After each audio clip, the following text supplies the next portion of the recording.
ನಮಸ್ತೆ. ಸರೋಜಾ ಶ್ರೀ ಶಿವಶಕ್ತಿ ಯೋಗ ಕೇಂದ್ರ, ಅತ್ತಿಗುಪ್ಪೆ, ಬಿನ್ನಿ ಲೇಔಟ್, ಬೆಂಗಳೂರು.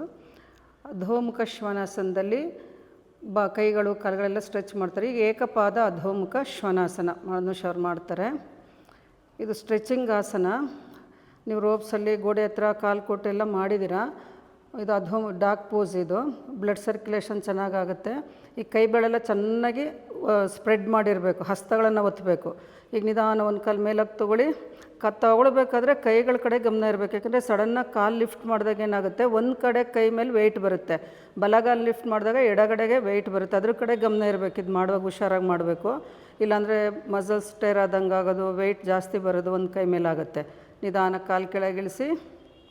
ಈಗ ಮತ್ತೆ ಅಧೋಮುಖ ಶ್ವಾನಾಸನ ಚೆನ್ನಾಗಿ ಸ್ಟ್ರೆಚ್ ಮಾಡಿಕೊಂಡು ಲೆಫ್ಟ್ ಲೆಗ್ ಲಿಫ್ಟ್ ಮಾಡ್ಕೊಳ್ಳಿ. ಇದು ಮಾಡೋದ್ರಿಂದ ಕಾನ್ಸಂಟ್ರೇಷನು ಇಂಪ್ರೂವ್ ಆಗುತ್ತೆ. ಬ್ಲಡ್ ಚೆನ್ನಾಗಿ ಮುಖದ ಕಡೆ ಫ್ಲೋ ಆಗುತ್ತಲ್ಲ. ಮತ್ತು ನಾವು ಲಿಫ್ಟ್ ಮಾಡೋದ್ರ ಕಡೆ ಗಮನ ಕೊಟ್ಟಾಗ ಜ್ಞಾಪಕಶಕ್ತಿನೂ ಚೆನ್ನಾಗಿ ಇಂಪ್ರೂವ್ ಆಗ್ತಾ ಹೋಗುತ್ತೆ.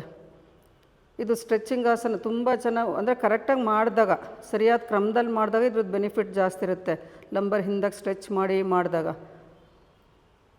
ನಿಧಾನ ವಾಪಸ್ ಬನ್ನಿ. ಮತ್ತು ಅಧೋಮುಖ ಶ್ವಾನಾಸನ ಚೆನ್ನಾಗಿ ಲಂಬರ್ ಹಿಂದಕ್ಕೆ ಸ್ಟ್ರೆಚ್ ಮಾಡ್ಕೊಳ್ಳಿ. ಹೆಡ್ ಬ್ಯಾಲೆನ್ಸ್ ಮಾಡೋಕ್ಕಾಗದೇ ಇರೋರು ಇದನ್ನು ಮಾಡಿದಾಗ ಅದರದ್ದೇ ಬೆನಿಫಿಟ್ ಸಿಗುತ್ತೆ. ಶೀರ್ಷಾಸನ ಮಾಡಿದಾಗ ಏನು ಲಾಭ ಸಿಗುತ್ತೆ ಅದು ಸಿಗುತ್ತೆ. ವಜ್ರಾಸನದಲ್ಲಿ ಫಾರ್ವರ್ಡ್ ಬೆಂಡ್ ಮಾಡಿ ಸ್ಟ್ರೆಚ್ ಮಾಡ್ಕೊಳ್ಳಿ ಕೈಗಳು ಮುಂದಕ್ಕೆ. ಇದು ನೋಡೋಕ್ಕೆ ಈಸಿ ಅನಿಸುತ್ತೆ, ಆದರೆ ಸರಿಯಾದ ಕ್ರಮದಲ್ಲಿ ಮಾಡಬೇಕು. ಆವಾಗ ನಿಮಗೇನೂ ತೊಂದರೆ ಆಗೋಲ್ಲ. ಇಲ್ಲಾಂದರೆ ಕೈ ಬೆರಳೆಲ್ಲ ಸರಿಗೆ ಸ್ಪ್ರೆಡ್ ಮಾಡದಿದ್ರೆ ಹಸ್ತದ ಮೇಲೆ ವೆಯ್ಟ್ ಬರುತ್ತೆ, ರಿಸ್ಟ್ ಮೇಲೆ ವೆಯ್ಟ್ ಬರುತ್ತೆ. ಆಮೇಲೆ ಕಾಲುಗಳ ಕಡೆಗೆ ಸ್ಟ್ರೆಚ್ ಮಾಡಲಿಲ್ಲ ಅಂತಂದರೆ ನಿಮ್ಮ ಕೈ ಮೇಲೆ ಜಾಸ್ತಿ ವೆಯ್ಟ್ ಬರುತ್ತೆ. ಲಂಬರ್ ಹಿಂದಕ್ಕೆ ಸ್ಟ್ರೆಚ್ ಮಾಡಿಕೊಂಡು ಪಾದಗಳನ್ನು ಒತ್ತಿ ಮಾಡಬೇಕು. ಇದನ್ನು ಮಾಡುವಾಗ ನೇರ ಕೂತ್ಕೊಳ್ಳಿ. ಇದೆಲ್ಲರೂ ಉಪಯೋಗ ಪಡ್ಕೊಳ್ಳಿ. ಈಸಿ ಇದೆ, ಆದರೆ ಚೆನ್ನಾಗಿ ಸ್ಟ್ರೆಚ್ ಆಗುತ್ತೆ. Extra fat ಕರಗುತ್ತೆ. ತೈಸಲ್ಲಿರೋದು, ಸೊಂಟದಲ್ಲಿರೋದು, ಮತ್ತು ಬೆನ್ನೋವು ಕಡಿಮೆ ಆಗುತ್ತೆ ಇದು ಮಾಡೋದ್ರಿಂದನ. ಅಂದರೆ ಒಂದು ಆಸನ 10 ಬೆನಿಫಿಟ್ಸ್ ಇರುತ್ತೆ. ಎಲ್ಲ ಆಸನಗಳನ್ನಷ್ಟೇ ಗಮನಿಸ್ಕೊಂಡು ಮಾಡಬೇಕು.